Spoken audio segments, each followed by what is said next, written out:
This has easily been the best playoffs in Overwatch League history. Barring Shanghai matches, every match was extremely competitive and thrilling. While, spoilers, Shanghai won as expected, it was still an incredibly good time all around. Today, I'll be going over each team in order of elimination and going over what I saw from them. Washington Justice.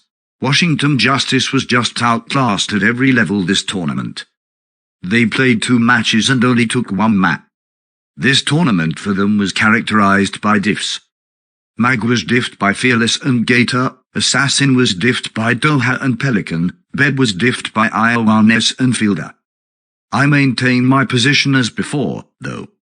I still think the Justice have a great roster and just need to rebuild their coaching staff, as they are having clear difficulties holding themselves together. Also, their flexibility is a clear issue. They kept forcing the sim rain rush comms, and on the few occasions they did switch off against Dallas, it didn't really work out. Overall, I'm proud of them for making it to Hawaii for once, but changes are needed.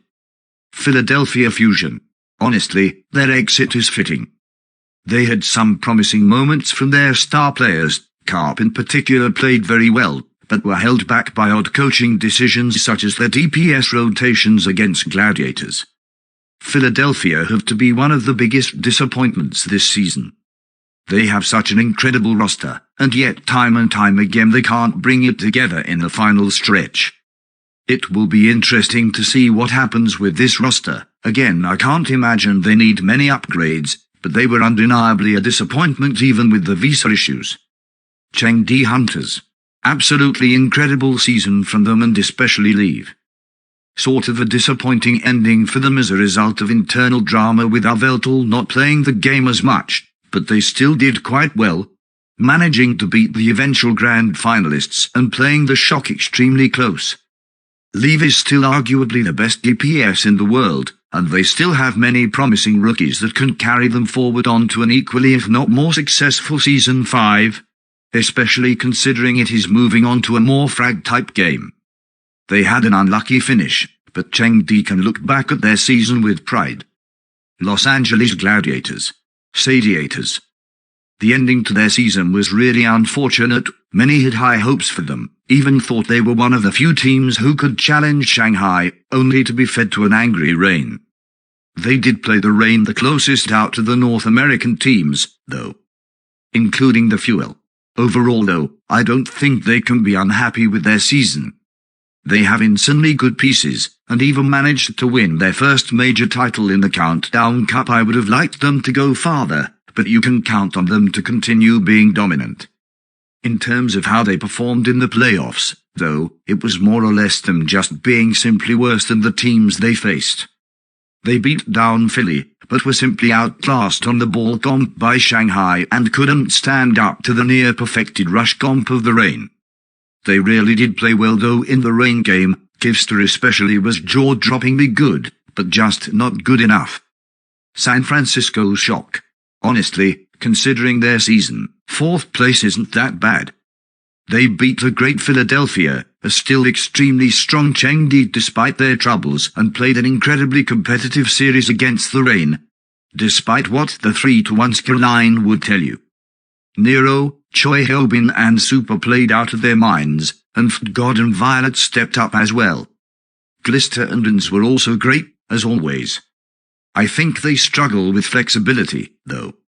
They pretty much exclusively played rush comms, and while they are top tier at it, it was countered pretty hard by Shanghai and even Chengdi by the end of the series.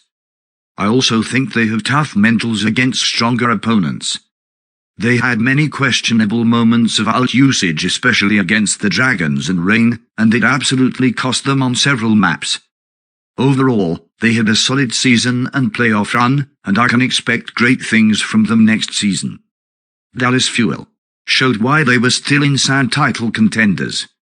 Dominated the Hunters and Justice, and lost fairly close games against the Dragons and the Rain. Fearless came out with a surprisingly good Hammond, Hanbin, Doha and Sparkle are fantastic, and Fielder and Jex were great as well. I just think they were outclassed by both the Rain and the Dragons. They did make some questionable decisions against Train, like picking fucking Kings Row and then playing ball comps. But overall, I don't think they should be disappointed in this showing.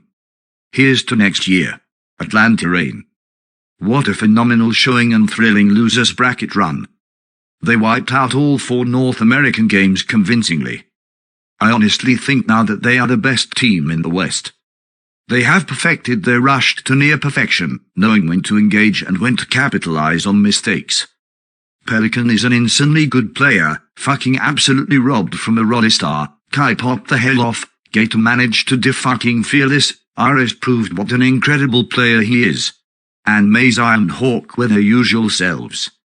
They are easily the best rush team, but unfortunately Pelican playing at high ping and Moon's big brains managed to stop them from putting up even a decent fight against Shanghai.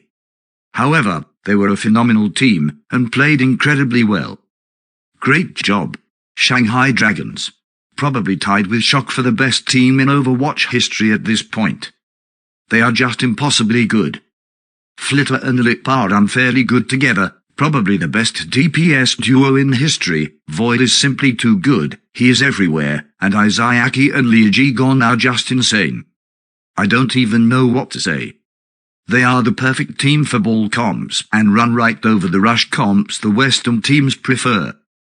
Good job Dragons, you deserve every win you got. Thanks for watching and remember to like and subscribe for more. I upload almost daily Overwatch League content, and am trying to hit 100 subs by Season 5, so any subscription helps greatly. Thanks.